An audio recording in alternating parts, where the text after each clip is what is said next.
അവിടെ പാർവതി പരിണയത്തിന് വേണ്ടി ഭഗവതിയെ സഹായിക്കുന്നതിന് വേണ്ടി ബ്രഹ്മദേവന്റെ നിർദ്ദേശമനുസരിച്ച് വന്നു ചേർന്ന ആളായിരുന്നു കാമദേവൻ, അല്ലേ? പക്ഷെ ഈ മംഗളപൂർണമായ പരിണയം നടക്കുന്ന വേളയിൽ തന്നെ അതിനു മുമ്പായി അതിന് കാരണക്കാരനായി മഹാദേവനെ ഉണർത്തി പാർവതി ദേവിയിലേക്ക് അനുരാഗഭാവത്തെ വർദ്ധിപ്പിക്കാനാണ് ആര് വന്നത്? കാമദേവൻ വന്നത്. പക്ഷെ ആ കാമദേവനൊരു എന്തുണ്ടായി? ഭഗവാന്റെ ആ നോട്ടം കൊണ്ട് ഭസ്മമായി തീരേണ്ട ഒരു അവസ്ഥ വന്നു. അപ്പൊ അത് യഥാർത്ഥത്തിൽ ഭഗവത് കർമ്മത്തിന് സഹായിക്കാൻ വന്നിട്ടാണ്, അല്ലേ, കാമദേവൻ അങ്ങനെ ഒരു അവസരം എന്താ പറയുക, ഒരു ആപത്ത് അല്ലെങ്കിൽ ഒരു ഘട്ടത്തിലേക്ക് വന്നു ചേർന്നത്. അപ്പൊ അതുകൊണ്ട് തന്നെ പാർവതി ദേവിക്ക് ഈ കാമദേവനെ ഭസ്മീകരിച്ചതിലൊരു വിഷമമുണ്ട്. അതുകൊണ്ട് തന്നെ അതിൽ നിന്ന് മുക്തമാക്കണമെന്നൊരു ആഗ്രഹവും ആർക്കുണ്ട്? പാർവതി ദേവിക്കുമുണ്ട്. ഇതേ ഭാവം തന്നെ കുറെ കാലം കഴിഞ്ഞപ്പോൾ ശിവനിലും ഉടലെടുക്കാൻ തുടങ്ങി. കാരണം എന്താ? യഥാർത്ഥത്തിൽ കാമദേവൻ വന്ന് തന്നെ ഉണർത്തിയത് കൊണ്ടാണല്ലോ മുന്നിൽ നിന്ന് പാർവതിയെ ദർശിക്കാൻ സാധിച്ചത്. പക്ഷെ ആ സമയത്തുണ്ടായ, അല്ലേ, തന്റെ തപസ്സിന് വിഘ്നം വരുത്തി എന്നുള്ള ഒരു ഭാവം കൊണ്ട് എന്ത് ചെയ്തു? കാമദേവനെ ഭസ്മീകരിക്കുകയും ചെയ്തു. അപ്പൊ ഇവിടെ ഭഗവതിയുടെ മനോരഥം കൂടി മനസ്സിലാക്കിയ ഭഗവാൻ ഇതിനൊരു പരിഹാരം ചെയ്യണമെന്ന് ചിന്തിച്ചു. ഇതേ സമയത്ത് തന്നെ കാമദേവന്റെ പത്നിയായ രതീദേവി, ആ രതീദേവി ദേവന്മാരെ മുഴുവൻ ആശ്രയിച്ചു. ദേവന്മാരെ, നിങ്ങൾക്ക് സന്തോഷമായി. കാരണം എന്താ? ശിവപുത്രന് ജന്മം കൊടുക്കാൻ വേണ്ടി, ശിവഭഗവാനെ വിവാഹിതനാക്കാൻ വേണ്ടി നിങ്ങൾ ആഗ്രഹിച്ചു. ആ കാര്യം നിങ്ങൾ നേടിയെടുത്തു, ഇല്ലേ? നിങ്ങൾ നേടിയെടുത്തു. പക്ഷെ അതിനുവേണ്ടി നിങ്ങളെ സഹായിക്കാൻ പോയ എൻ്റെ ഭർത്താവ് എവിടെ? മനസ്സിലായില്ലേ? നിങ്ങളെ സഹായിക്കാൻ വേണ്ടി വന്ന എൻ്റെ ഭർത്താവ് എനിക്ക് നഷ്ടപ്പെട്ടു. അപ്പൊ നഷ്ടം ആർക്കാണ്? രതീദേവിക്കാണ്. ആ രതീദേവി ബ്രഹ്മദേവനെയൊക്കെ പ്രാർത്ഥിച്ചു. അപ്പൊ ഇവരെല്ലാവരും അവിടെ അതിനൊരു പരിഹാരത്തെ കുറിച്ച് ചിന്തിക്കുകയാണ്. ആ ചിന്തിക്കുന്ന സമയത്ത് ചിത്രസേനൻ എന്ന് പറയുന്ന ഒരു ഗണേശ ഗന്ധർവൻ, ആ ഗണേശ ഗന്ധർവനായ ചിത്രസേനൻ, അദ്ദേഹം എന്ത് ചെയ്തു? ഈ കാമദേവനെ ഭസ്മീകരിച്ചല്ലോ, ഈ ഭസ്മം മുഴുവൻ, ആ ചാരം മുഴുവൻ എടുത്തുകൊണ്ട് അദ്ദേഹം ഒരു രൂപത്തെ ഉണ്ടാക്കി. ആ രൂപത്തെ അദ്ദേഹം ഉണ്ടാക്കിയ സമയത്ത് മഹാദേവന് ഈ രൂപത്തെ ദർശിച്ചു. ആ മഹാദേവൻ ആ ദർശിച്ച രൂപത്തില്, ആ ഭസ്മം കൊണ്ടുണ്ടാക്കിയ രൂപത്തിന് എന്ത് ചെയ്തു? മഹാദേവന്റെ കാരുണ്യ ദർശനം കൊണ്ട് ആ രൂപത്തിന് ജീവൻ ഉണ്ടായി. അങ്ങനെ മഹാദേവന്റെ അനുഗ്രഹം കൊണ്ട് ആ ചാരത്തിൽ നിന്ന് ആ രൂപത്തിന് ജീവൻ ലഭിച്ചു. ആ ജീവൻ ലഭിച്ചതോടുകൂടി ഇവിടെ ഈ ചിത്രസേനൻ എന്ന് പറയുന്ന ഈ ഗന്ധർവൻ ശതരുദ്ര മന്ത്രം, മഹാദേവന്റെ മന്ത്രങ്ങളിൽ ഏറ്റവും പ്രധാനമാണ് ശതരുദ്ര മന്ത്രം. ആ ശതരുദ്ര മന്ത്രം ആർക്ക് ഉപദേശിച്ചു കൊടുത്തു? ഈ ഭസ്മത്തിൽ നിന്നുണ്ടായ, ഈ ചാരത്തിൽ നിന്നുണ്ടായ ആളിന് ഉപദേശിച്ചു കൊടുത്തു. ഇവിടെ ചാരത്തിൽ നിന്നുണ്ടായത് കൊണ്ട് ഒരു ഗന്ധർവ് ഇവിടെ അസുരഭാവമാണ് പ്രകടമായത്. കാമദേവനാണെങ്കിലും അത് ഭസ്മീകരിക്കപ്പെട്ട് ചാരമായി, ഇല്ലേ? അവിടെ കാമദേവൻ ദേവിക്ക് ഉപകാരപ്രദമാണെങ്കിലും തപോവിഘ്നം എന്നത് തെറ്റാണ്. മനസ്സിലായില്ലേ? ശരിയായ കാര്യത്തിന് വേണ്ടിയിട്ടാണെങ്കിലും, മനസ്സിലായോ, അവിടെ തപസ്സിന് വിഘ്നം വരുത്തി. അപ്പൊ തപസ്സിന് വിഘ്നം വരുത്തിയത് കൊണ്ട് അതിന്റെ കർമ്മഫലം ഇവിടെ അനുഭവിക്കുകയാണ് ആര്? കാമദേവൻ. മനസ്സിലാവുന്നുണ്ടോ? അപ്പൊ ആ കാമദേവൻ അവിടെ ആ ചാരത്തിൽ നിന്ന് ജനിച്ചു, അദ്ദേഹത്തിന് ജീവൻ ലഭിച്ചു, അവിടെ ശതരുദ്ര മന്ത്രം ലഭിച്ചു. ഇദ്ദേഹം അവിടെ ഭണ്ഡാസുരൻ എന്ന പേരിൽ അറിയപ്പെട്ടു. ഭസ്മത്തിൽ ജനിച്ചതുകൊണ്ട് ഭണ്ഡാസുരൻ. ഈ പേര് നമ്മൾ കൂടുതൽ കേൾക്കുന്ന ഒരു സ്ഥലമുണ്ട്. എവിടെയാ? ഭണ്ഡാസുരൻ എന്ന പേര് ലളിതാ സഹസ്രനാമത്തിൽ ഏറ്റവും കൂടുതൽ, അല്ലേ, അസുരന്മാരുടെ പേര് ആവർത്തിക്കുന്നതിൽ പ്രധാനപ്പെട്ട ഒരു പേരാണ് ഭണ്ഡാസുരൻ. എന്താ കാരണം എന്ന് ചോദിച്ചാൽ ഇപ്പോൾ അത് നമുക്ക് വെളിവായി വരും. ഇവിടെ യഥാർത്ഥത്തില് ഭണ്ഡാസുരനെ വധിക്കാൻ വേണ്ടി ദേവി പ്രത്യക്ഷപ്പെടുന്നത് കൊണ്ടാണ് ലളിത സഹസ്രനാമം എന്നതിന്റെ ആവിർഭാവം നമുക്ക് പറയാൻ സാധിക്കും. അപ്പൊ ഇവിടെ ആ ഭണ്ഡാസുരൻ അങ്ങനെ എന്ത് ചെയ്തു? ഇവിടെ ശിവനെ തപസ് ചെയ്തു. ശതരുദ്ര മന്ത്രം ജപിച്ച് ശിവനെ തപസ് ചെയ്തു. അങ്ങനെ ആ ശിവനെ തപസ് ചെയ്ത് ശിവനിൽ നിന്ന് വരബലമൊക്കെ നേടി. അങ്ങനെ വരബലമൊക്കെ നേടി ഭണ്ഡാസുരൻ അതിശക്തമായ വരമൊക്കെ നേടി. അങ്ങനെ വരബലമൊക്കെ നേടിയ ഭണ്ഡാസുരൻ നേരെ അസുരനായതുകൊണ്ട് ദേവന്മാരുടെ ശത്രുവായി പ്രവർത്തിച്ചു തുടങ്ങി. വരബലം കിട്ടിയതോടുകൂടി അഹങ്കാരിയുമായി മാറി. വരബലം എപ്പോഴും അങ്ങനെയാണ്. വരം എന്ന് പറയുന്നത് ഒരു അപകടമാണ് ഒരർത്ഥത്തിൽ പറഞ്ഞാൽ. മനസ്സിലായില്ലേ? അമിതമായി ലഭിക്കുന്ന ഒന്നാണ് വരം എന്ന് പറയുന്നത്. അപ്പൊ അമിതമായി ലഭിക്കുന്നത് പലപ്പോഴും എങ്ങനെയുണ്ടാവും? സ്വഭാവശുദ്ധി ഇല്ലാത്തവരെന്ത് ചെയ്യും? ദുഷിപ്പിക്കും. അങ്ങനെ ദുഷിപ്പിക്കുന്ന അവസ്ഥ എത്തി.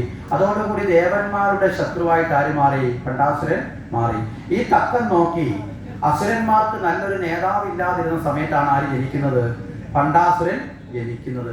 ഈ തക്കം നോക്കി ഭണ്ഡാസുരനെ ശുക്രാചാര്യര് വന്നെന്ത് ചെയ്തു? അസുരന്മാരുടെ അധിപനാക്കി മാറ്റി. അങ്ങനെ ശുക്രാചാര്യരെ ഗുരുവായി സ്വീകരിച്ചു. ഈ ഭണ്ഡാസുരന്റെ ശക്തിയെക്കുറിച്ച് സൂചിപ്പിക്കാൻ വേണ്ടി വളരെ കൃത്യമായി പറയും. ഈ ഹിരണ്യകശിപു എന്നൊരു അസുരൻ ഉണ്ടായിരുന്നല്ലോ, അല്ലേ? ഹിരണ്യകശിപു ആരായിരുന്നു? നരസിംഹമൂർത്തിയുടെ കയ്യിൽ കൊണ്ട് മരണപ്പെട്ട ആളാണ് ഹിരണ്യകശിപു. ഈ ഹിരണ്യകശിപുവിന്റെ കിരീടം പിന്നെ തലയിൽ വെച്ച് കിട്ടി ആ അസുര രാജാവായി മാറുന്ന ആളാരാണ്? ഭണ്ഡാസുരനാണ്. അങ്ങനെ ഹിരണ്യകശിപുവിന്റെ കിരീടം ആർക്ക് വെച്ചു കൊടുത്തു? കശിപൻ. ഇവിടെ ഈ പറയുന്ന ശുക്രാചാര്യര് ഭണ്ഡാസുരൻ വെച്ചു. കാരണം അത്രയും ശക്തിശാലിയാണ് ആര്? ഭണ്ഡാസുരൻ. ഇവിടെ ഭണ്ഡാസുരനെ ദേവന്മാർക്ക് പോലും തോൽപ്പിക്കാൻ പറ്റില്ല. കാരണം എന്താ? ഭണ്ഡാസുരൻ ശിവശക്തിയാണ്.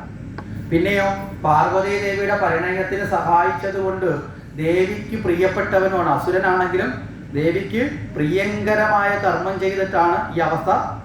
അതുകൊണ്ട് തന്നെ ദേവിയുടെയും ദേവന്റെയുമായിട്ടുള്ള ഒരു വലയം ആർക്കുണ്ട്? ഭണ്ഡാസുരന് ഉണ്ട്. അങ്ങനെ ആ ഭണ്ഡാസുരൻ ദേവനോക്കെ ആക്രമിച്ച് കീഴ്പ്പെടുത്തി അങ്ങനെ ഒരു സാമന്തമായിട്ടുള്ള ഒരുപാട് ഉഗ്രമായ അസുരന്മാരെ ചേർത്ത് തന്റെ സൈന്യബലമൊക്കെ വർദ്ധിപ്പിച്ചു. അങ്ങനെ 4 പത്നിമാരൊക്കെ ഉണ്ട്. അവരെയൊക്കെ വിവാഹം കഴിച്ച് അങ്ങനെ ഭണ്ഡാസുരൻ ത്രിലോകാധിപത്യം പുലർത്തി ജീവിക്കുമ്പോൾ ദേവലോകമൊക്കെ നഷ്ടപ്പെട്ട ഇന്ദ്രൻ കുറെ കാലം ഈ സമയമൊക്കെ മാറി വീണ്ടും ദേവലോകം തങ്ങൾക്ക് കിട്ടുമെന്നൊക്കെ പ്രതീക്ഷിച്ചിരുന്നു. കാരണം എന്താ? ദേവലോകം നഷ്ടപ്പെട്ട് കഴിയുമ്പോൾ ത്രിമൂർത്തികളിൽ ആരെങ്കിലും വന്ന് ഇല്ലേ സഹായിച്ച് ദേവലോകം വീണ്ടെടുത്ത് ആർക്ക് കൊടുക്കും? ഇന്ദ്രന് കൊടുക്കും. അങ്ങനെ ഒരു രീതിയിൽ. പക്ഷെ ഇവിടെ ആ കർമ്മമൊന്നും നടക്കുന്നില്ല. ഇന്ദ്രൻ അതുകൊണ്ട് ദുഃഖത്തോടു കൂടി ബ്രഹ്മദേവനെ ദർശിച്ചു. ബ്രഹ്മദേവനോട് ഈ കാര്യങ്ങൾ പറഞ്ഞു. അപ്പൊ ബ്രഹ്മദേവനോട് ഈ കാര്യങ്ങൾ പറഞ്ഞ സമയത്ത് ബ്രഹ്മദേവൻ പറഞ്ഞു, എനിക്ക് എന്തായാലും എന്ത് ചെയ്യാൻ പറ്റില്ല. എനിക്ക് ഈ ഒരു കാര്യത്തിൽ നിങ്ങളെ സഹായിക്കാൻ വേണ്ടി നിങ്ങൾ ആരെ ആശ്രയിക്കണം? നിങ്ങൾ സാക്ഷാൽ ഭഗവതിയെ ആശ്രയിക്കണം എന്ന് പറഞ്ഞു. അങ്ങനെ ഭഗവതിയെ ആശ്രയിക്കാൻ വേണ്ടി സർവ്വദേവന്മാരും ചേർന്നു. എവിടെ എത്തിച്ചേർന്നു? സർവ്വദേവന്മാരും കൂടി നേരെ ഹിമാലയത്തിലെത്തി. ആ ഹിമാലയത്തിൽ നിന്ന് ദേവിയെ പ്രാർത്ഥിച്ചു. ആ ദേവിയെ പ്രാർത്ഥിക്കുന്ന വേളയിൽ ഇവിടെ ശുക്രാചാര്യര് ചെന്നിട്ട് ഭണ്ഡാസുരനോട് പറഞ്ഞു, ഹേ ഭണ്ഡാസുര, നീ ഇവിടെ ഇങ്ങനെ ത്രിലോകമൊക്കെ കിട്ടി, എല്ലാവരും നിന്നെ ഭയന്ന് ജീവിക്കുകയാണെന്ന് പറഞ്ഞ് ഇരിക്കരുത്. നിന്നെ പരാജയപ്പെടുത്താൻ വേണ്ടിയിട്ട് ഇതേ സമയത്ത് തന്നെ അവിടെ ദേവിയെ സാക്ഷാൽ പരാശക്തിയായ ദേവിയെ പ്രീതിപ്പെടുത്താൻ വേണ്ടി ദേവന്മാർ വലിയ യാഗമൊക്കെ തുടങ്ങിയിട്ടുണ്ട്. ആ വലിയ യാഗമൊക്കെ നടത്തിക്കൊണ്ടിരിക്കുകയാണ്. അതുകൊണ്ട് ആ വലിയ യാഗം നടത്തിക്കൊണ്ടിരിക്കുന്ന ആ ദേവന്മാരെ എന്ത് ചെയ്യണം? ഈ സമയത്ത് തന്നെ എന്ത് ചെയ്യുക? അവരെ വധിക്കുക എന്നുകൂടി പറഞ്ഞു. അങ്ങനെ ഈ കാര്യങ്ങളൊക്കെ പറഞ്ഞ് ആരെ ചട്ടം കെട്ടി? ഈ ഭണ്ഡാസുരനെ ചട്ടം കെട്ടി. ഈ ഭണ്ഡാസുരൻ നേരെ എവിടേക്ക് പോവുകയാണ്? ദേവന്മാരുടെ ഈ യാഗത്തിന് വിഘ്നം വരുത്താൻ വേണ്ടി പോവുകയാണ്. ഇവിടെ നമ്മൾ മനസ്സിലാക്കുക, കാമദേവനായിരുന്നപ്പോഴും ഒരു വിഘ്നം വരുത്തൽ നടത്തിയിട്ടാണ് ഈ ഭാവത്തിൽ എത്തപ്പെട്ടതില്ലേ. ശിവന്റെ തപസ്സിന് വിഘ്നം വരുത്തി. ഇപ്പൊ ഇവിടെ ഭണ്ഡാസുരനായി വന്നപ്പോൾ വീണ്ടും അവിടേക്ക് തന്നെയാണ് കർമ്മഗതിയിൽ തിരിച്ചു ചെല്ലുന്നത്. അപ്പൊ ദേവി പ്രസാദം വയ്ക്കാൻ വേണ്ടിയിട്ട് തപസ് ചെയ്യുന്ന സ്ഥലത്തേക്ക് ചെന്നു. ഇവരെല്ലാവരും യാഗാഗ്നിയിൽ ദേവിയെ പ്രത്യക്ഷപ്പെടുത്താൻ വേണ്ടി പൂജാതി കാര്യങ്ങൾ ചെയ്തുകൊണ്ടിരിക്കുമ്പോൾ ഭണ്ഡാസുരൻ ചെന്നു. ദേവന്മാരെല്ലാം അവിടെ നിന്ന് ഭയപ്പെടുത്തി ഓട്ടിക്കാൻ തുടങ്ങി. ദേവന്മാരെല്ലാം ആർത്തരായി മാറി. അതീവ ദുഃഖത്തോടു കൂടി ദേവിയെ ഭജിച്ചുകൊണ്ട് ഇവർ പാലായനം ചെയ്തു. അങ്ങനെ പാലായനം ചെയ്ത ഭണ്ഡാസുരൻ ദേവന്മാരെല്ലാം ഓടിയല്ലോ എന്നുള്ള സന്തോഷത്തിൽ തിരിച്ച് വരികയും ചെയ്തു. ഇതേ സമയത്ത് ദേവന്മാരെ പരിപൂർണമായി അശരണരായി മാറിയപ്പോൾ അവരുടെ പ്രാർത്ഥനകളുടെ ശക്തി നമ്മൾ പലപ്പോഴും ചർച്ച ചെയ്തു അല്ലേ. എല്ലാ ആശ്രയവും ഇല്ലാതാവുമ്പോഴല്ലേ നമുക്ക് യഥാർത്ഥത്തിൽ അല്ലേ നമ്മുടെ പ്രാർത്ഥനയ്ക്ക് ശക്തി കൂടുന്നതിൽ. ആശ്രയിക്കാനും സഹായിക്കാനും പലരും ഉണ്ടെന്നിരിക്കെ നമ്മൾ ആ ദേവനെ നമ്മൾ പൂർണ്ണ ആശ്രയത്തിൽ വിളിക്കുവോ? ഒരിക്കലും വിളിക്കില്ല. കാരണം മനസ്സിലായില്ലേ? കാരണം നമ്മൾ ആശ്രയിക്കാനുള്ളവരെ തെരഞ്ഞു പോകും. നമ്മൾ അതിനൊരു ഉദാഹരണമാണ് ഈ ഭാഗവതത്തിലൊരു കഥയുണ്ട്, ഗജേന്ദ്ര മോക്ഷം. ഒരു ആനയ്ക്ക് മോക്ഷം കിട്ടിയ കഥ പറയും. കാര്യം ഒരു ശാപം നിമിത്തം ഒരു രാജാവ് ആനയായി മാറി. ആ രാജാവാകട്ടെ പൂർവ്വജന്മത്തിൽ ഭഗവാനെ പ്രാർത്ഥിച്ച് പൂജ ചെയ്തുകൊണ്ടിരുന്ന സമയത്താണ് അദ്ദേഹത്തിനെ അഗസ്ത്യൻ തെറ്റിദ്ധരിച്ച് ശപിക്കുന്നത്. ആ ജന്മത്തിൽ അദ്ദേഹം കുറേ പിടിയാനകളോടൊപ്പം രസിച്ചു വന്ന് ത്രികുട പർവ്വതത്തിന്റെ താഴ്വാരത്തിൽ തടാകത്തിൽ വന്ന് അങ്ങനെ ഉല്ലസിക്കുന്ന സമയത്ത് ഒരു മുതല കാലിൽ പിടികൂടി. ആ മുതല താഴേക്ക് പിടിച്ച് താഴ്ത്തുമ്പോൾ ഈ ഗജേന്ദ്രൻ എന്ത് ചെയ്തു? തൻ്റെ ശക്തി കൊണ്ട് രക്ഷപ്പെടാൻ ശ്രമിച്ചു. കൂടെയുള്ള ആനകളെല്ലാം കൂടി പിടിച്ച് കരയറ്റാൻ നോക്കി. അവസാനം അവരെല്ലാവരും പരാജയപ്പെട്ടപ്പോൾ അവർക്ക് അപകടം വരുമെന്ന് കണ്ടപ്പോൾ അവർ ഉപേക്ഷിച്ചു പോയി. മനസ്സിലായില്ലേ? അവരെല്ലാം ഉപേക്ഷിച്ചു പോയി. അങ്ങനെ വന്നപ്പോൾ തൻ്റെ ശരീരബലം കൊണ്ടും തനിക്ക് രക്ഷപ്പെടാം എന്നുള്ള രീതിയിൽ ബലം പ്രയോഗിച്ചു. അതിലും രക്ഷയില്ല എന്ന് വന്നപ്പോൾ, തൻ്റെ മുഴുവൻ ശക്തിയും ഇല്ലാതെ വന്നപ്പോൾ ഗജേന്ദ്രൻ എന്ത് ചെയ്തു? ഒരു താമരപ്പൂ ഇറുത്ത് തുമ്പിക്കൈയിൽ ഉയർത്തിപ്പിടിച്ച്, മനസ്സിലായില്ലേ? എന്തായാലും ചിലപ്പോൾ മരണം സംഭവിക്കുന്നത് ഭഗവത് സ്മരണയോടാകട്ടെ എന്ന ഭാവത്തിൽ എന്ത് ചെയ്തു? ബലമൊക്കെ പ്രയോഗിക്കാൻ നിൽക്കാതെ ആ സമയത്ത് മുഴുവൻ ഭാവവും ഭഗവാനിൽ കൊടുത്തുകൊണ്ട് താമര ഉയർത്തി വെച്ചുകൊണ്ട് ഭഗവാനെ സ്തുതിച്ചു. ആ സമയം വിഷ്ണു ഭഗവാൻ അല്ലേ അവിടെ ഗരുഡ സമേതനായി വന്ന് ആരെ വധിച്ചു? ഈ മുതലയെ വധിച്ച് ആ ആനയ്ക്ക് മോക്ഷം കൊടുത്തു. അപ്പൊ ഇതിന്റെ കഥ പറയുന്നത് എന്താ? ആന ഏറ്റവും ശക്തിയുള്ള ജീവിയല്ലേ ഇല്ലേ? ശരീരബലം കൊണ്ട് നമ്മളെക്കാളൊക്കെ എത്ര ബലം, ഇരട്ടി ബലം ഇതിനുണ്ട്, ആനയ്ക്കുണ്ട് ഇല്ലേ? ഉണ്ടോ ഇല്ലേ? ഇത്രയും ബലശാലിയാണ്. അപ്പൊ ദേഹാഭിമാന ബോധത്തിന്റെ ദേഹബലം കൊണ്ട് അഹങ്കരിക്കണമെങ്കിൽ അഹങ്കരിക്കാവുന്നതിൽ വെച്ച് ഏറ്റവും വലിയ ജീവിയാണ് ആന. ആ ദേഹബലം കൊണ്ടുള്ള അഹങ്കാരം എവിടെയാണോ തീരുന്നത് അവിടെ മാത്രമാണ് ആത്മസമർപ്പണം ആരംഭിക്കുന്നത്. മനസ്സിലായോ? ഇപ്പൊ നമ്മളൊക്കെ ഇപ്പോ അഹങ്കരിക്കുന്നതിൽ ഒരു വലിയ പങ്ക് ദേഹബലം കൊണ്ടല്ലേ അല്ലേ? നമ്മളൊക്കെ ദേഹം എന്ന ഭാവം കൊണ്ടുള്ള അഹങ്കാരം. അതിനെയാണ് ദേഹാഭിമാന ബോധം എന്ന് പറയുന്നത്. ഈ ദേഹാഭിമാന ബോധം കൊണ്ട് അഹങ്കരിക്കുമ്പോൾ നമുക്കൊരിക്കലും സമർപ്പണ ഭാവം ഉണ്ടാവില്ല. മനസ്സിലായില്ലേ? ദേവന്മാരും ഈ ഭണ്ഡാസുരനെ കണ്ട് ഭയന്നോടിയപ്പോ ദേഹബോധം ഉണ്ടോ? ദേഹബോധം ഒക്കെ നഷ്ടപ്പെട്ടു. കാരണം ദേഹബലം കൊണ്ടുള്ള അഹങ്കാരം ഉണ്ടെങ്കിൽ തിരിഞ്ഞു ചെയ്യുന്നതിനെ. അപ്പം അവിടെ ആശ്രയമില്ലാതെ, മനസ്സിലായില്ലേ? ഞങ്ങളുടെ ശക്തി കൊണ്ട് ഞങ്ങൾക്ക് രക്ഷയില്ല എന്ന് തിരിച്ചറിയുമ്പോഴല്ലേ നമ്മൾ പുറമേ ഉള്ള ഒരാളിനെ ആശ്രയിക്കുന്നത് അല്ലേ? നമുക്ക് ഏതെങ്കിലും ഒരു അവസ്ഥ വന്നു, ഒരവസ്ഥയിൽ പെട്ടു, നമുക്ക് സ്വയം രക്ഷപ്പെടാൻ പറ്റില്ലെങ്കിൽ നമ്മൾ വേറെ ഒരാളെ വിളിക്കൂലേ? അല്ലെങ്കിൽ നമ്മൾ എന്ത് ചെയ്യും? നമ്മൾ സ്വയം രക്ഷപ്പെടാൻ ശ്രമിക്കും. അപ്പൊ ഇവിടെ ഒരിക്കൽ പോലും മറ്റൊന്നിനെ ആശ്രയിക്കാതെ, പ്രത്യേകിച്ചും ഭഗവതിയെ ആശ്രയിക്കാതെ രക്ഷയില്ല എന്നുള്ള അവസ്ഥ ആർക്ക് സംജാതമായി? ഇവിടെ ഈ പറയുന്ന ദേവന്മാർക്ക്. അപ്പോഴേ ദേവന്മാര് വളരെ ഉച്ചത്തിൽ നിലവിളിച്ചുകൊണ്ട് ഭഗവതിയെ ആശ്രയിച്ചു. ഈ ഭഗവതി അവിടെ പ്രത്യക്ഷപ്പെട്ട് പരാശക്തിയുടെ ഉജ്ജ്വലമായ രൂപം അവിടെ പ്രത്യക്ഷപ്പെട്ട അഗ്നികുണ്ഡത്തിൽ നിന്ന് ആദിപരാശക്തിയായ ആ ഭഗവതി അവിടെ ലളിതാ സ്വരൂപത്തിൽ പ്രത്യക്ഷമായി. അതുകൊണ്ടാണ് അവിടെ ലളിതാ സഹസ്രനാമത്തിൽ ഒരു വരി തന്നെയുണ്ട്, ചിദഗ്നികുണ്ഡ സംഭൂത. മനസ്സിലായില്ലേ? ചിദഗ്നികുണ്ഡം അതായത് എല്ലാ കാലത്തും ജ്വലിക്കുന്ന ജ്ഞാനാഗ്നിയിൽ ഉദിച്ചവളെ. ചിത്തം എന്ന് പറഞ്ഞാൽ നാശമില്ലാത്തതാണ്. മനസ്സിലായില്ലേ? ഭഗവതി ഉദിക്കുന്ന ഏത് അഗ്നിയിലാണ്? ജ്ഞാനാഗ്നിയിലാണ്. ഈ അഗ്നി എവിടെയാ കൊടുത്തപ്പെടേണ്ടത്? നമ്മുടെ ഉള്ളില്. മനസ്സിലായില്ലേ? ജ്ഞാനത്തിന് അഗ്നി എന്നൊരർത്ഥമുണ്ട്. അജ്ഞാനത്തെ ഭസ്മീകരിക്കാൻ കഴിവുള്ള ജ്ഞാനം. അതുകൊണ്ടാണ് ഭക്തര് ശരിയായ നിലയിൽ ഭക്തി വളരണമെങ്കിൽ, ഭക്തിയിലേക്ക് ഉയരണമെങ്കിൽ ഭക്തന്മാർ എന്തായി മാറണം? ജ്ഞാനത്തെ നേടണം. അതാണ് ഭക്തി ജ്ഞാന വൈരാഗ്യം. മനസ്സിലായില്ലേ? ജ്ഞാനരഹിതമായ ഭക്തി എന്ന് പറഞ്ഞാൽ പൊട്ടക്കണ്ണൻ മാവിലെറിയുന്നത് പോലെയാണ്. ചിലപ്പോൾ വീഴാതിരിക്കും. പക്ഷെ കണ്ണുള്ളവൻ എറിയാണെങ്കിൽ ലക്ഷ്യം വെച്ച് എറിയാൻ പറ്റത്തില്ലേ? മനസ്സിലായില്ലേ? അപ്പൊ നമ്മുടെ ഭക്തിയിൽ ഒരു പടി കൂടി സഹായിക്കുന്നതാണ് എന്ത്? ജ്ഞാനം എന്ന് പറയാം. അറിഞ്ഞുകൊണ്ട് ആചരിക്കുക, അപ്പൊ ഫലം കൂടും. മനസ്സിലായില്ലേ? ഇപ്പൊ നമുക്കൊരു ദൂരയാത്ര ചെയ്യണം, ഒരു ലക്ഷ്യസ്ഥലത്തേക്ക് പോകണം. നമുക്ക് കൃത്യമായിട്ട് വഴി അറിയാമെങ്കിൽ നമുക്ക് സുഗമമായി യാത്ര ചെയ്തൂടെ അല്ലേ? വഴി അറിയാത്ത ഒരാളിന്റെ കണക്കുള്ള മാനസിക ഇടർച്ചയോ ടെൻഷനോ വല്ലതും ഉണ്ടാവുമോ? വളരെ കൃത്യമായി വഴി അറിയാമെങ്കിൽ നമുക്ക് സുഗമമായി ആ ലക്ഷ്യത്തിലേക്ക് എത്തിച്ചേരാൻ സാധിക്കും. വഴി അറിയാത്ത ഒരാളാണെങ്കിലോ നമുക്ക് ഇടയ്ക്കിടയ്ക്ക് ഇത് ശരിയാണോ ഇല്ലേ അല്ലയോ എന്നൊക്കെ ചിന്ത വരും. നമ്മളെ മറ്റുപലരെ ആശ്രയിക്കേണ്ടി വരും. ചിലപ്പോൾ വഴി തെറ്റിപ്പോയെന്ന് വരാം. മനസ്സിലാവുന്നുണ്ടോ? പല പ്രതിസന്ധികളിൽ ചെന്ന് പെടും. അപ്പൊ എപ്പോഴും ആ ആചരിക്കപ്പെടുന്ന കാര്യത്തിന്റെ ഉദ്ദേശം അറിഞ്ഞിരിക്കണം, അല്ലെങ്കിൽ അതിന്റെ അർത്ഥം അറിഞ്ഞിരിക്കണം. അപ്പൊ ആ അറിഞ്ഞുകൊണ്ട് ആചരിക്കുമ്പോൾ അതിന്റെ ഫലം വർദ്ധിക്കും. അതുകൊണ്ടാണ് നമ്മുടെ ശാസ്ത്രം പറയും, തപസ്സാണെങ്കിലും ജപമാണെങ്കിലും എങ്ങനെ വേണം? അർത്ഥഭാവനത്തിൽ വേണം. അർത്ഥമറിയാതെ നാമം ജപിക്കരുതെന്ന് പറയും. മനസ്സിലായില്ലേ?